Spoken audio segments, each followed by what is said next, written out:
Hey guys, back again. I'm MJ. In this video I will show you how to fix keyboard not working issue in your Windows 10 PC.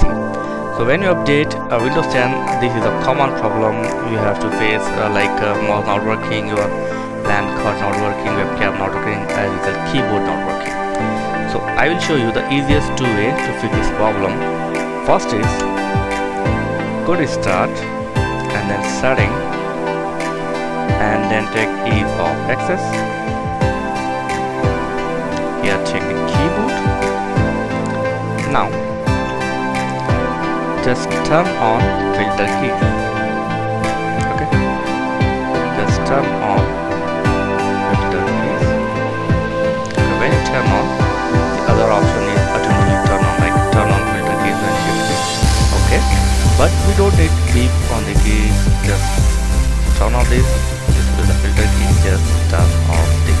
Okay, so the one method. After this, restart your PC. Hopefully this will fix the problem. If not, try other method. Close this,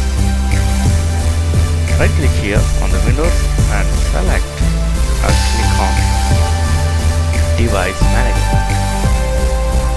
Here find the keyboard. Here the keyboard, extend this. You can do two methods here.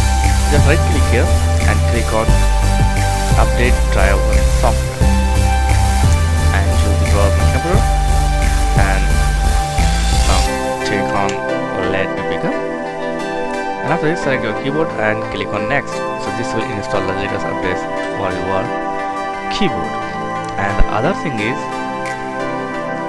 right click here and click on uninstall. So it will uninstall your previous driver for keyboard. And after you uninstall successfully this keyboard driver, go to action, and here you will get the option like scan for hardware change. So after you uninstall, you will get, then only you will get the scan for hardware on the top side. Instead of this, you can choose from scan for hardware change. So this is the option here. So when you uninstall this driver, then only you can do go to action and click on scan for hardware change, and it will automatically scan and update latest version of driver to your keyboard. Hopefully this will fix the problem. Thanks for watching. See you in next video. If you have any question, you can ask me in comments. Please like, share and subscribe. Thank you very much.